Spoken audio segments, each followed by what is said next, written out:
Hey, what's going on, everybody? On today's show, when will wearable AI actually change your world? From fitness trackers to augmented reality, AI is really finding its way into our everyday items that we wear, some that are coming, some that we know about now.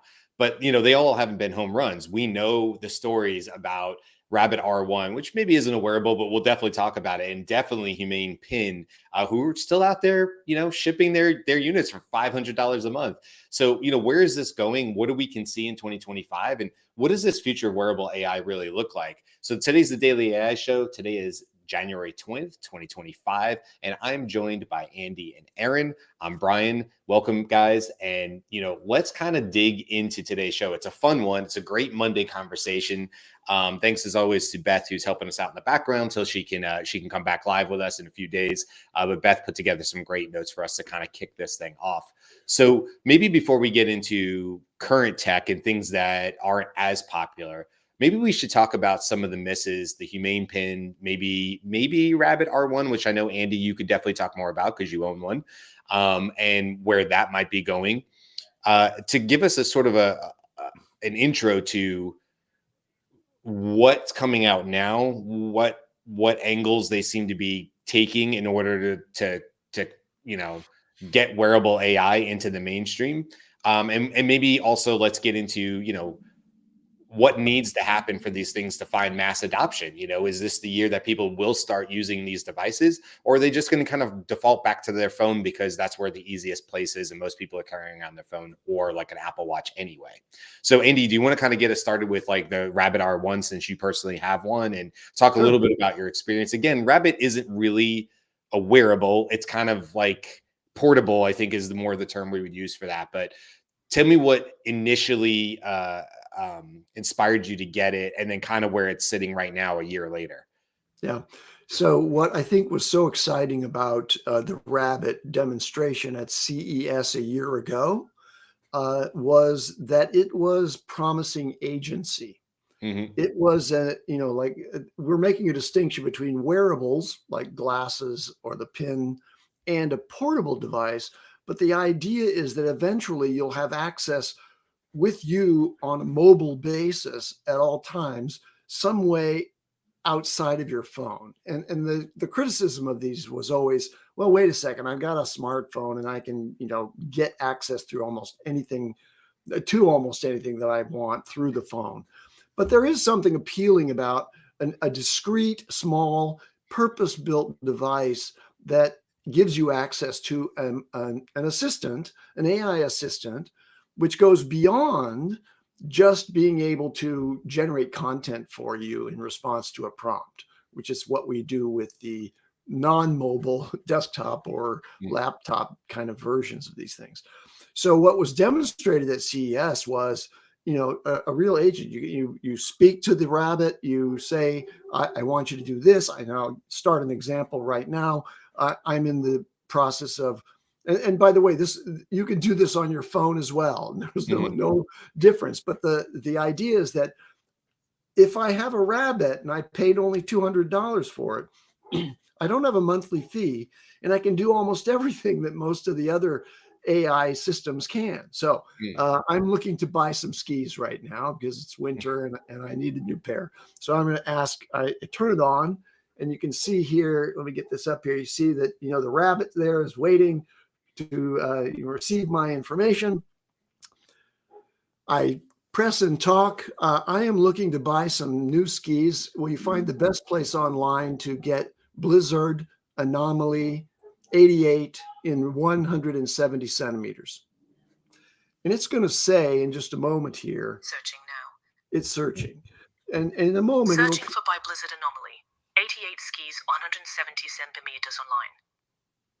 Okay, and what it's going to do, and I'll show you this on the screen, is it's going to come back with the results.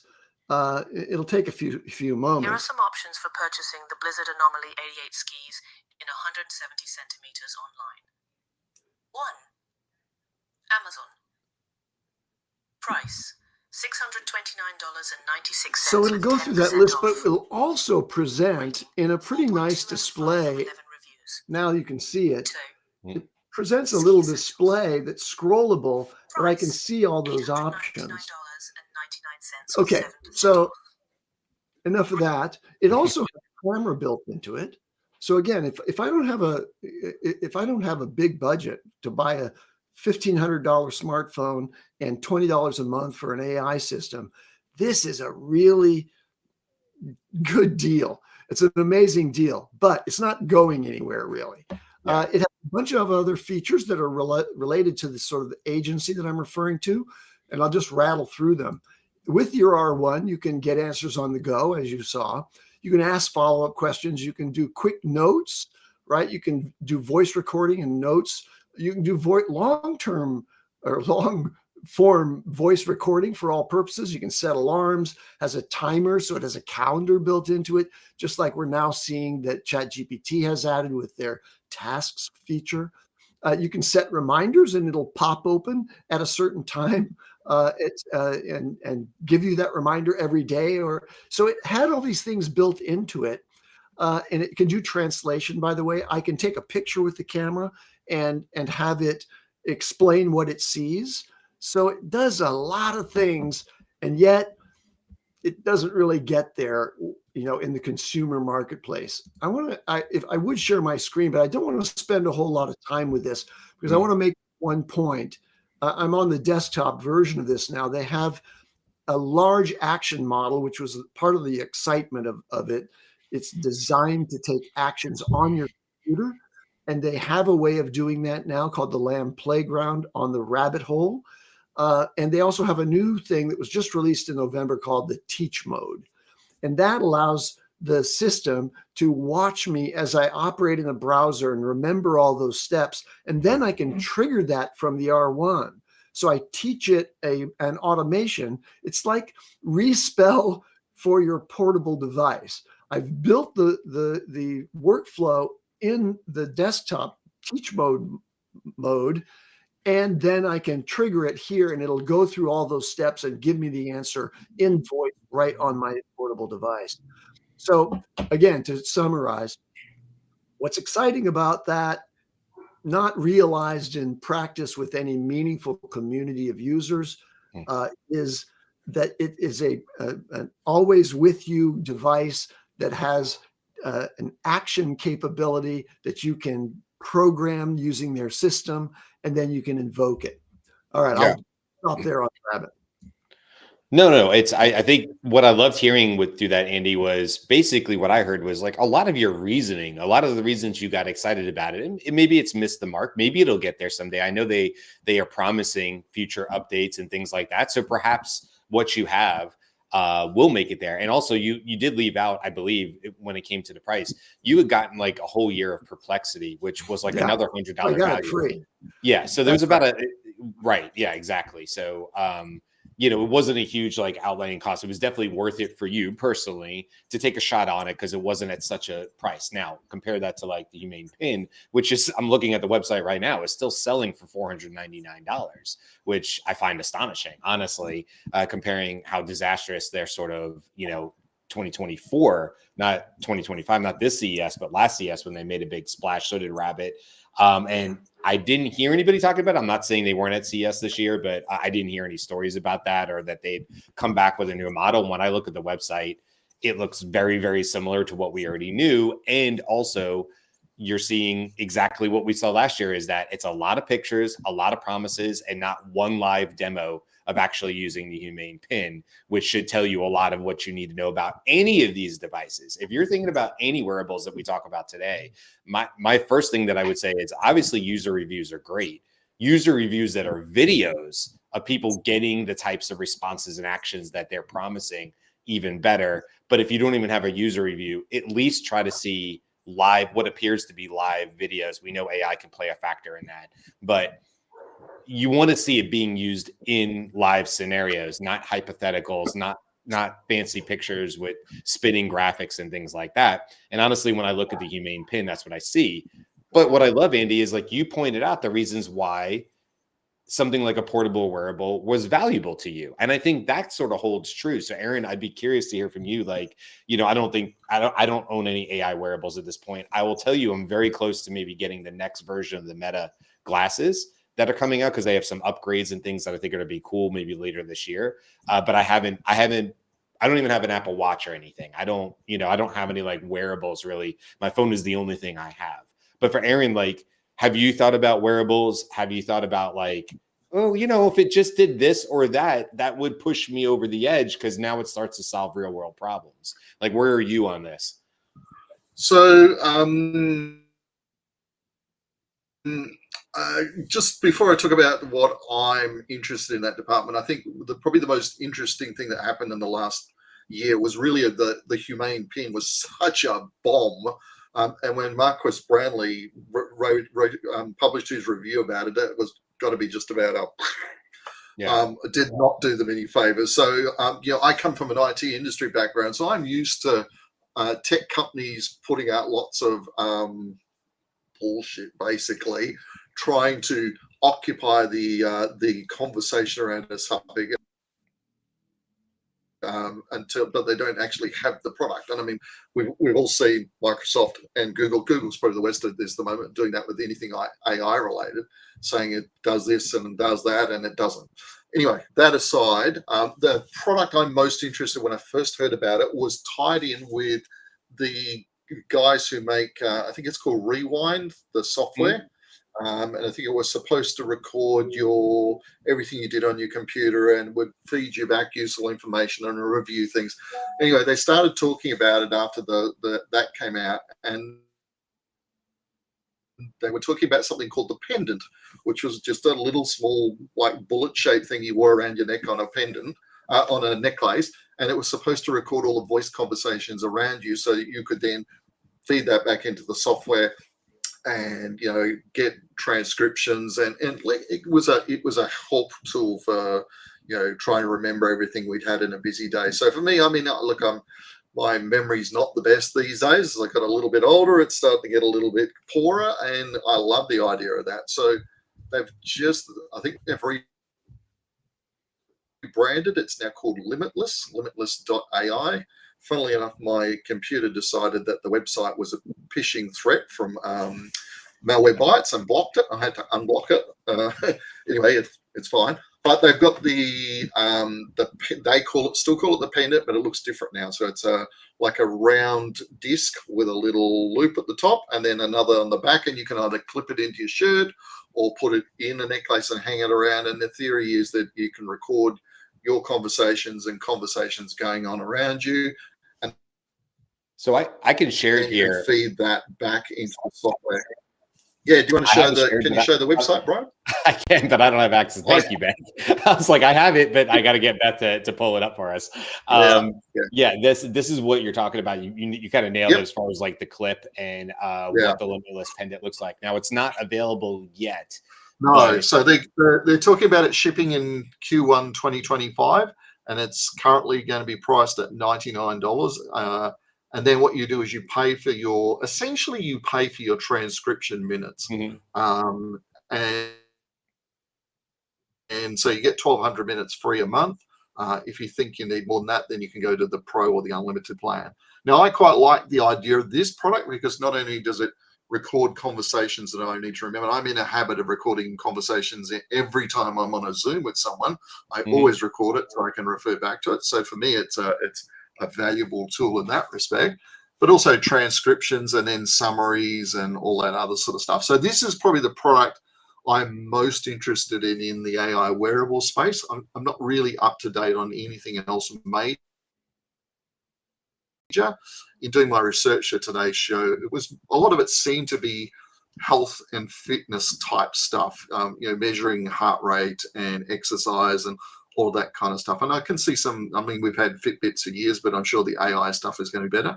I'm really interested to see what comes out in the future, but this is definitely the one I'm most interested in. And if I'm going to buy something in the next year, it'll probably be this, unless the reviews are terrible.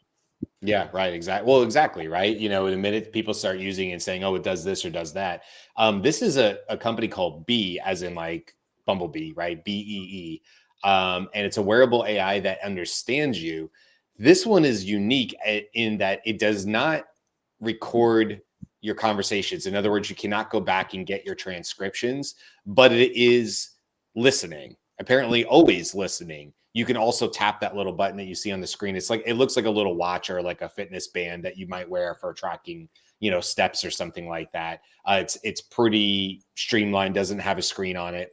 You can see on the screen, if you're watching us video and not listening to us, the woman in the video is just pressing, or the image is just pressing on the button and leaving a note on there. So what it's meant to do, there was actually somebody who got access to this for a couple of days before CES, and she was talking about it.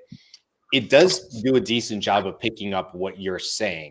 So it would give her suggested to-do list. She said, it gave one example where she was talking about a project with a coworker named Mike, and it did actually pull and automatically pull in the to-do and say, hey, don't forget that, send that digital image that you needed to over to Mike. And that came directly from it. It's sort of grabbing the conversations, but she said that, like, it's often wrong. It often, you're going to find yourself deleting to-dos that aren't really to-dos on there. And it doesn't pick up other people around you. It does a pretty good job of just picking up you, which I think is good for obviously the data privacy stuff. And the way they sort of show it on here is like, you have conversations, and you can, on the right side of the screen, it's like you're adapting your parenting approach during your wife's absence by creating special moments around routine activities like swim class. Like, so is the idea that it's sort of listening to me, and if I'm starting to get a little ornery, that it's like sending me a little message, and it's like, hey, you sound tired, Brian. Like, maybe don't snap at the people in the house with you, you know, that like that kind of stuff. And so whether that actually gets there or works, I think this is another one of these devices that's I don't know if they're shipping yet. Order now, shipping now. Yeah, so $50 basic device, if you could see it on the screen. Supports iOS only at the moment, yeah. And then they talk about like coming and stuff. And you can see it here. Advanced noise filtering, 7 days of battery life, which is impressive. They're saying over 100 hours on a single charge. There's a mute and the pendant's 100 hours as well. They made a point about that. So yeah, which I think is great. I mean, that's what you would want to see. You don't want to have to always be recharging them and stuff. So interesting, another wearable.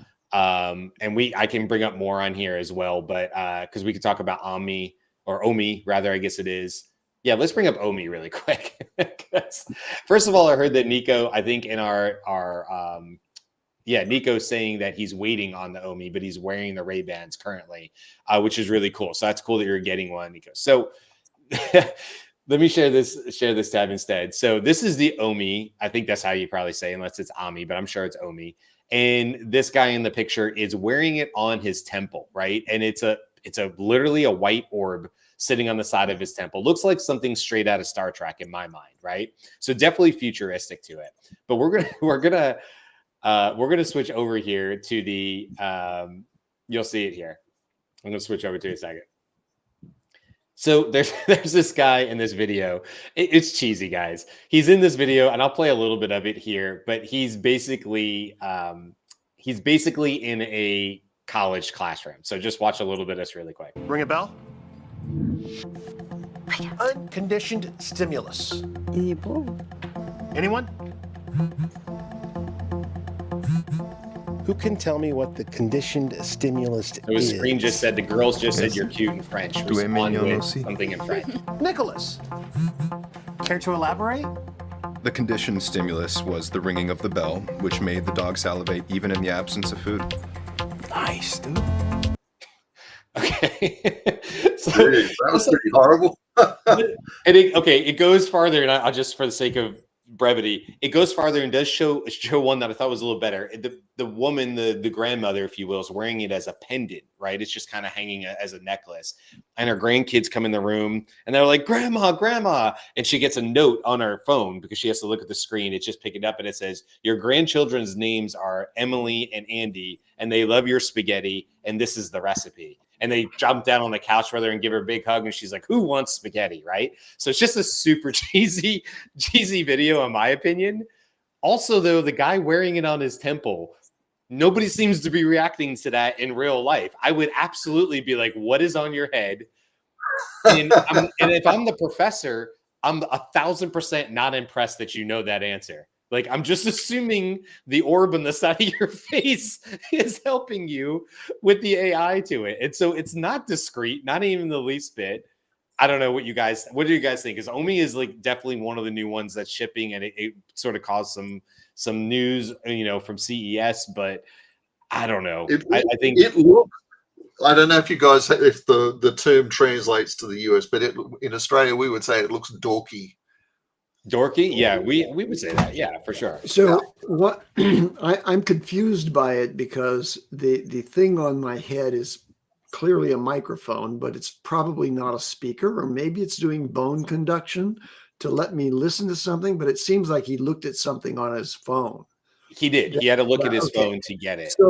So that, it's a listener. Let's put that in the class of the Humane AI pin. It's listening, or the limitless thing. It's listening constantly, but there's a lot of overhead in trying to receive, whether from bees listening or the temple microphone listening.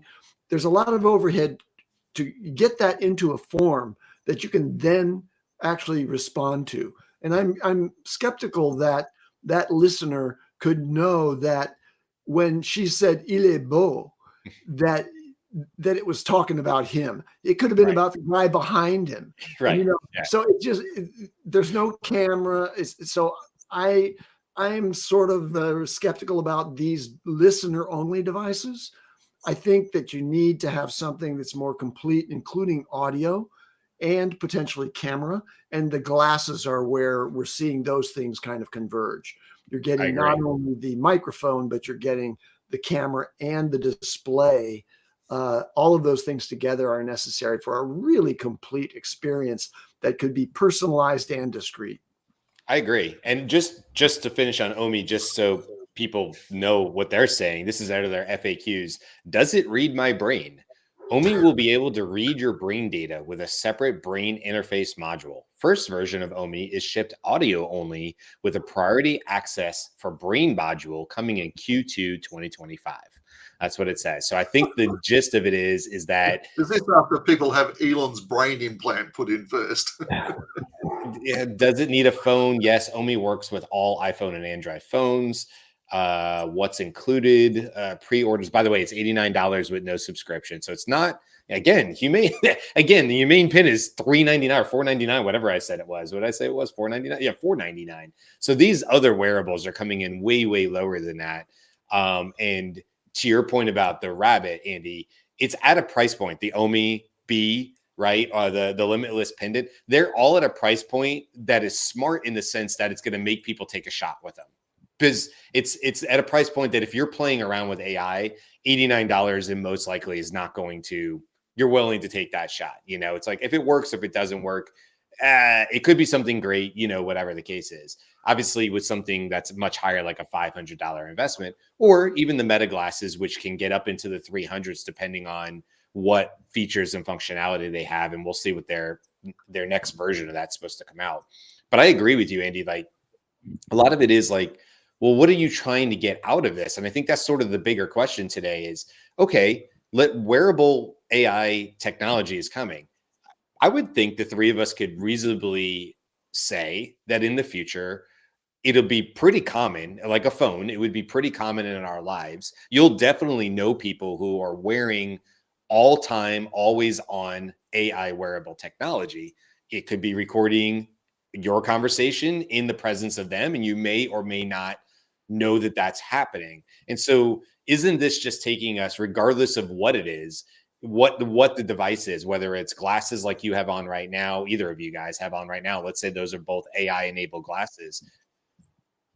The question to me becomes like, okay, these can do a lot to transform our lives, but are we just further moving towards a society where you have to assume that you're always on, you're always being recorded, whatever you say is always being recorded, as if you were, in front of a body cam from a police officer, at least in the States. I don't know what they have in Australia, but they have a lot of body cams here, and they record a lot of we've got them as well. good.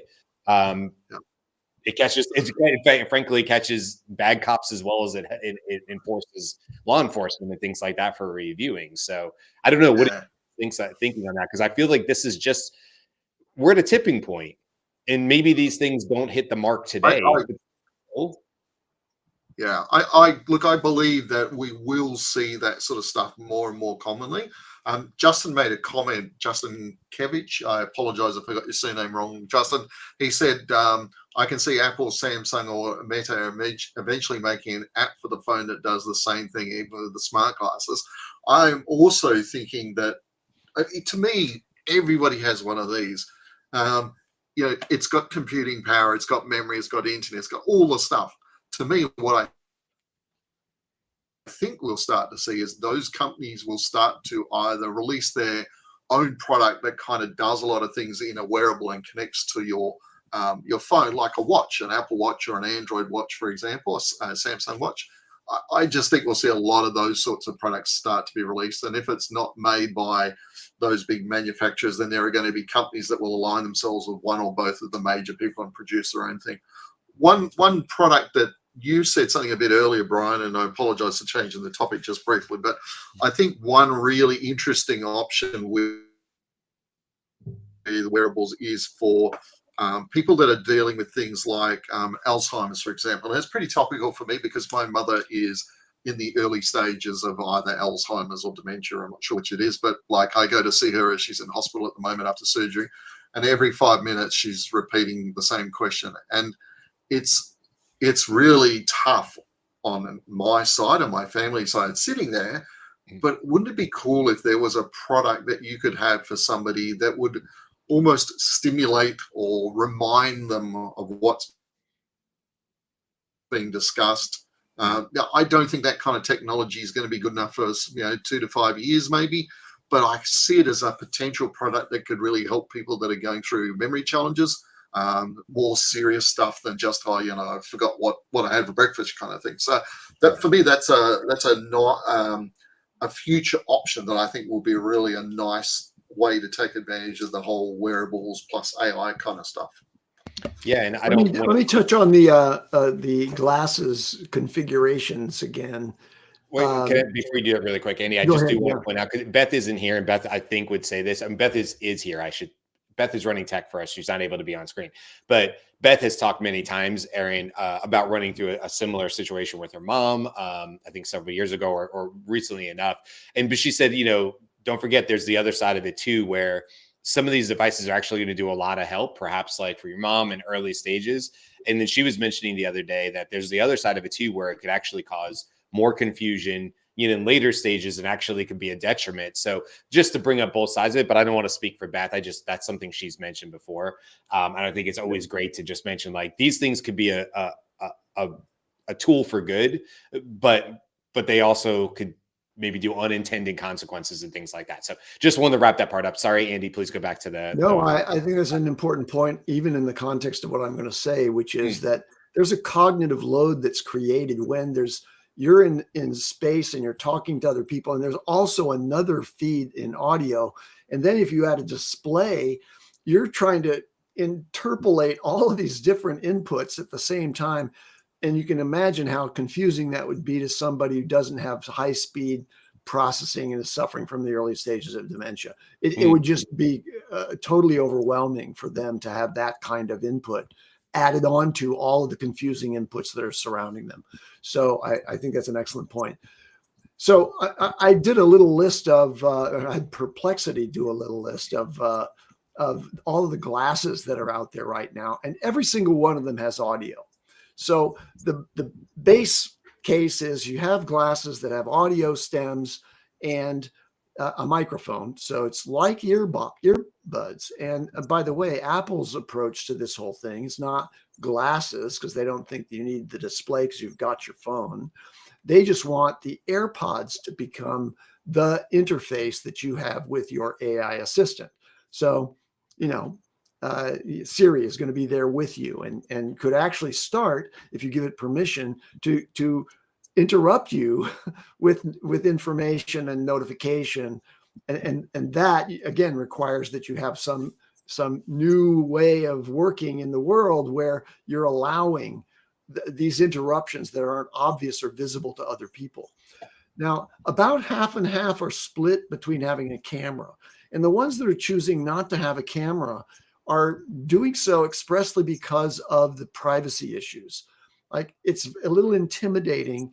The Life Aid Beverage senior management team recently all got Ray-Ban Metas, and they all Really? have cameras. So you can imagine walking up and talking to one of the other employees, and the other employees don't have the cameras, but they have cameras on.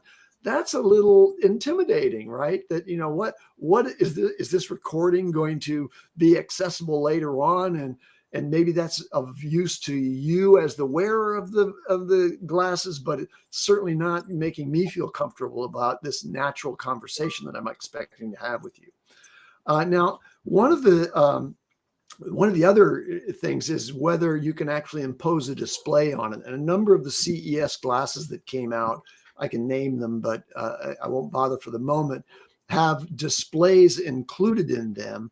And the Rokid and the Halliday glasses both have a green monochrome display.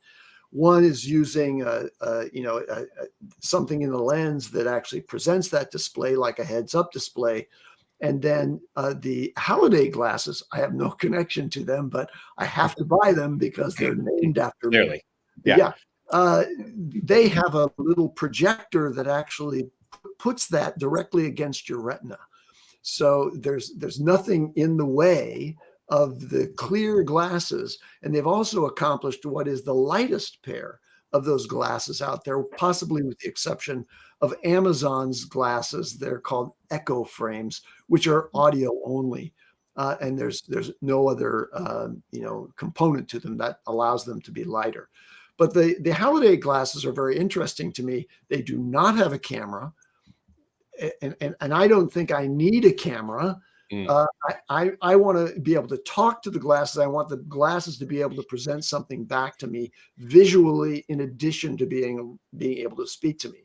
So I have a deposit on the Halliday glasses, and I'm going to buy them despite them being very expensive. But I have to, so it's like it's a clan thing, You're doing it for all of us.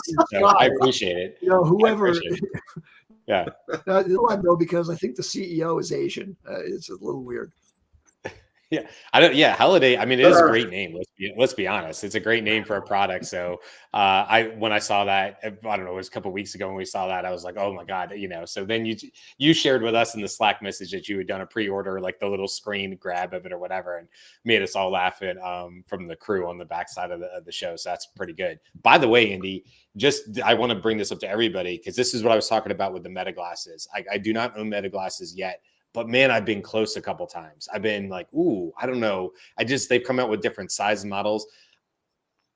Excuse me.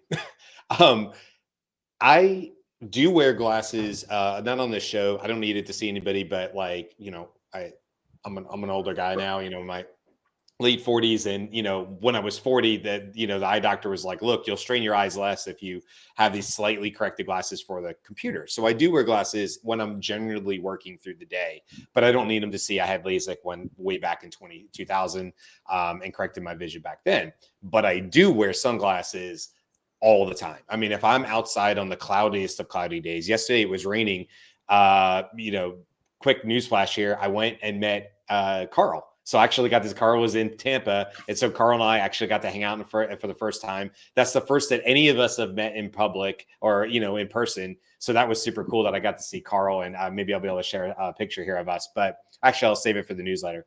But my point to saying that is yesterday it was raining in Tampa. It was a horrible day for weather. He was trying to, his games were getting delayed and stuff. And I was still wearing sunglasses. Well, Meta is now saying, at least I feel like this is coming from Meta, in 2025, the addition of a small display to the Ray-Ban smart glasses, allowing users to see basic notifications and responses from the virtual assistant directly on the lenses, making a significant step forward towards a more functional augmented reality experience. However, the full, quote, Orion-style augmented reality glasses with advanced displays are still likely much, much farther away, which Mark Zuckerberg talked about as well. So it'd be interesting, Andy, number one, to see if that happens. Number two, did they go the Halliday route and project it back, or is it actually going to be a heads-up display in the Meta glasses?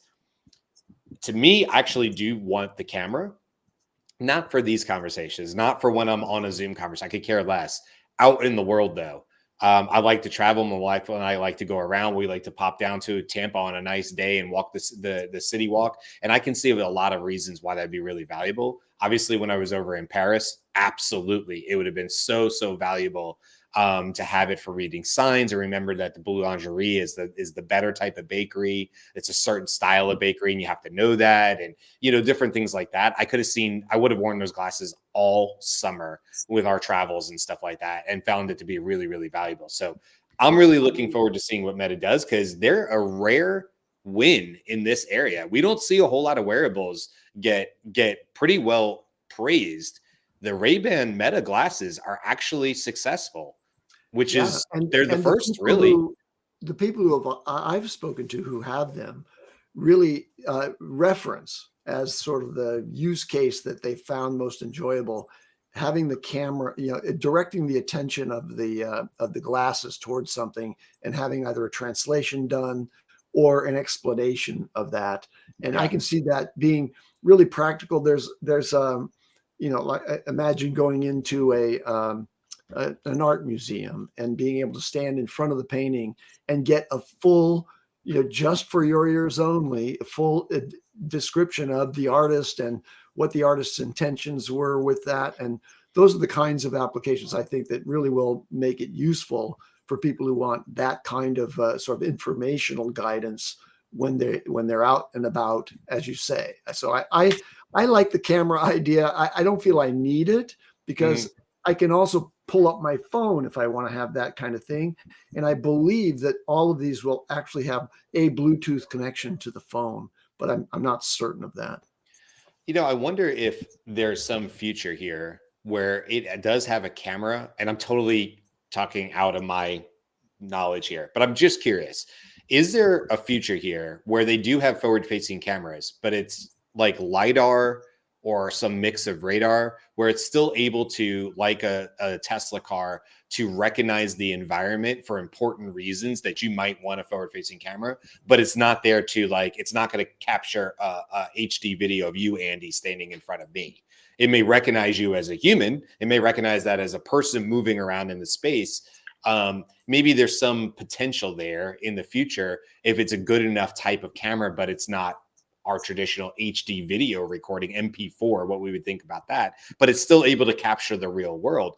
I could see, capturing text for translation, listening, obviously, for the translation as well. Being able to take in streetscapes, connected to, if it's got really low latency, connected to your Google Maps or whatever the map, is, knowing where you are and which way you're patterning. I know when I came up from the subway, every time in Paris, I always had to think, all right, hold on. All these streets look the same. There's 5 different ways I can go, and all the Parisian buildings in this area looking identical, So I was always like, which way did I come up the stairs? Which way do I need to turn? And so it's like that kind of stuff was always really valuable, because I was always looking at my phone trying to figure out which way I needed to be pointed to go down that particular route, So I don't know. Maybe there's some future that we're not even really seeing right now, because it's not smallable, the latency, it would take too much power, whatever the reason is. But maybe vision really isn't actually just always video. Maybe vision is actually what the Tesla cars and the Waymo cars are using right now, which is a mixture of 3 or 4 different types of vision in order to help them navigate streets and stuff, which also lends itself to, we've seen this, right, with the wearables and the cane that had AI built into it to help the gentleman who is blind work his way through. And so you could see that there could be some potential here for people with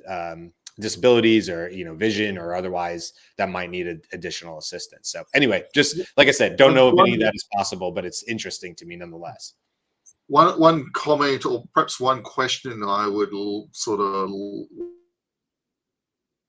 like to leave on that topic, is the privacy issue, particularly with video, even more so than audio. How are we going to handle that? Because, as one of you guys mentioned earlier, in talking to the boss, all the management staff are wearing cameras. They're probably recording. But if you're out in the street, if I get my camera out and start following people around recording, you might get a little tap on the shoulder from a policeman. So, I'm really curious how they're going to handle that. And is that data going to be fed back into into some central AI to help with the LLM and maybe better at, understanding people's faces and all this sort of stuff. I think that's something that we probably need to have a pretty serious conversation about. I don't know enough about the meta glasses themselves to know the ins and outs of that, but I think that's going to be a topic that someone, if they haven't already, 100%. someone's going to start saying, we need to think more about this. Yeah, and on that note, the last thing I'll say before Andy, obviously, if you have anything else before we wrap up here, is I said this in a post on LinkedIn probably 2 years ago. And I was making, at the time, I challenged myself to make a video a day on LinkedIn. So I would just talk about, I was like telling stories. So I might tell a firefighter story. I might tell this story. I might tell that story. And I would always try to relate it to what was going on, with business practices and stuff. Anyway, that's what I would do. One of the videos I did, though, I said in the future, and this is before I really knew about AI, but I said in the future, we're all going to be famous. And what I meant by that was I gave an example of Dwayne Johnson, The Rock. And I said, he's of a certain size human that he's not going to blend in, right? He's a big person. He's not going to blend in. You're going to know it's him from down the block, right? It's going to look like him, sound like him.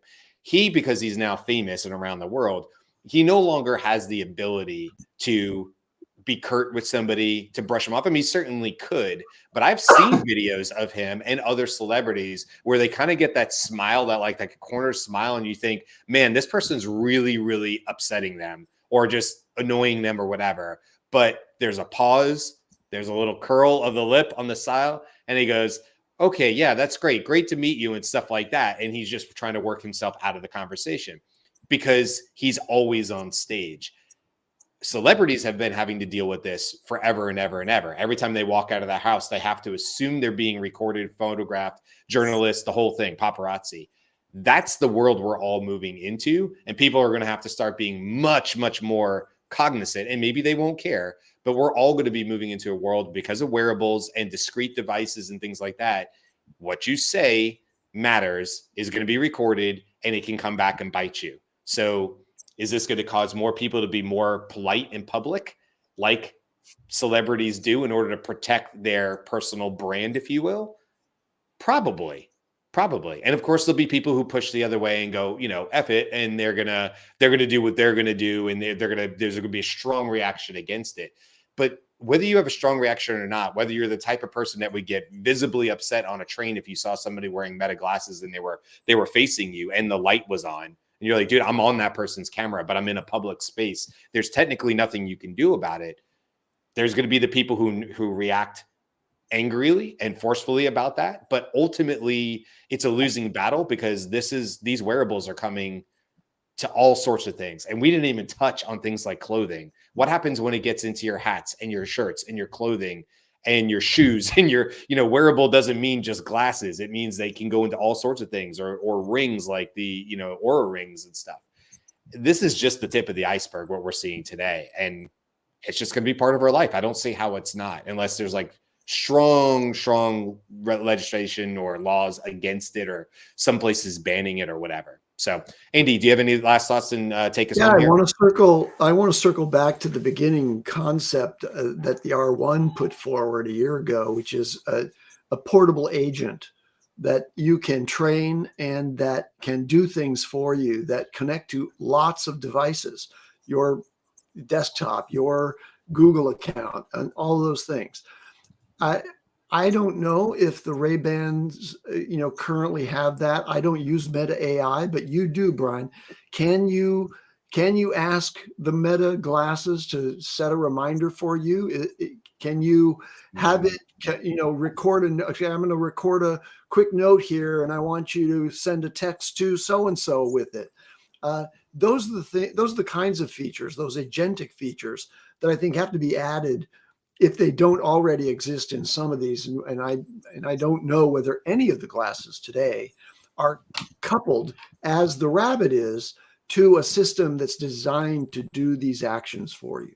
Yeah, that was a strong point. I don't believe it is, but I'm maybe not the best person to ask, but I don't remember seeing that. But you're right. All of this stuff being connected to these agentic, workflows down the road definitely is going to make a difference. We kind of saw that with the Bee, where it was passively listening, I guess, because it wasn't like transcribing, but it was certainly picking up the person, and then did create a to-do list on its own. It didn't ask for the person to say, would you like to make this too? It just literally did it. And that's sort of the things I think we're going to see in the future. So yeah, I don't see it necessarily today, but you're right, Andy. If you're out and about in the world and you got your metas on and stuff like that, and you have a quick note and you're like, oh, geez, I already left the house, but send a quick email to so-and-so about what we just talked about, blah, blah, blah, right? Whatever that is. And it's an ability to go into Slack and connect and send that and come back to you almost like a voice note and say like, hey, I sent it into Slack. This is what it said. Do you want to send it? And maybe I get a little heads up maybe on the future classes. But I go, yeah, verbally, I say, yeah, okay, that's great. Just like a voicemail, do you want to reply in your car? Yes. So I think those are all coming, and they're going to connect through multiple apps. The one we didn't talk about, but we're just out of time, but I'll just bring it up, is Natura Humana, Natura, second word UMANA, Natura Humana. Check out that company. Their earbuds, they're called Human Pods. But what's interesting about them, they have little videos on here, but in one of them, they talk about it being a therapist. So the person actually sits down on a bench in the video and says, I'm really stressed out today. And an initial agent comes on and says, hey, Beth, whatever the person's name was or whatever. So I should have said Beth. Hey, whatever it was, Amy, how can I help you out today? Whatever. She's like, I'm super stressed. She's like, I totally understand that. Would you like me to bring your therapist into this? Well, what they meant was an AI therapist agent. And the idea is that everybody would have access to their own set of agents that they may want to bring or have conversations with throughout their day. I do see potential there. I really do. The idea of AI and therapy and all that, I know that's a complicated subject, but there's a lot of value there to, perhaps helping people, in that sense. So didn't get to it, but naturahumana.ai, check them out. They're another wearable that is out and about, and you have to join a wait list for them. So they are not currently available, but you can learn more at that website. Okay, we're going to wrap it up for today. Tomorrow, guys, we are talking about coding agents. There's been a lot more of it. Cursor kind of hit the mainstream, and then there was Replit, but now there's Devin and Bolt, and there's Zed.dev, and probably more out there that I'm not even aware of. Andy's been working a ton in this area. So Andy, you're going to be helping us out tomorrow. And Aaron, if you can make it back, great. But if not, we'll be listening to Andy kind of talk about your experiences, and also like, where are we with these coding agents? What can they really help us with? Where are their limitations? You're uniquely situated to talk about that, Andy, I think, and where they can potentially go wrong and not be as helpful as well as right. So that's tomorrow. Wednesday's the news. Tomorrow, Thursday, we're going to be talking about the World Economic Forum and something they released in the last week, talking about AI and job disruption and all that. And Friday, we'll do our bi-weekly recap show where we go back to topics like today and others in the last 2 weeks. And we kind of always have a really great time on those Friday shows. I believe Beth will be back on Friday. Carl will be back on Friday. I think Jyunmi's coming back soon. Obviously, Aaron, anytime you're able to hang out with us, I know it's late in the evening, we always appreciate it as well. So that's it for today. We will see you guys tomorrow to talk all about coding agents. Thank you to everybody in the comments. Thank you to Beth for running tech on the back end for us. Till tomorrow, guys. Bye.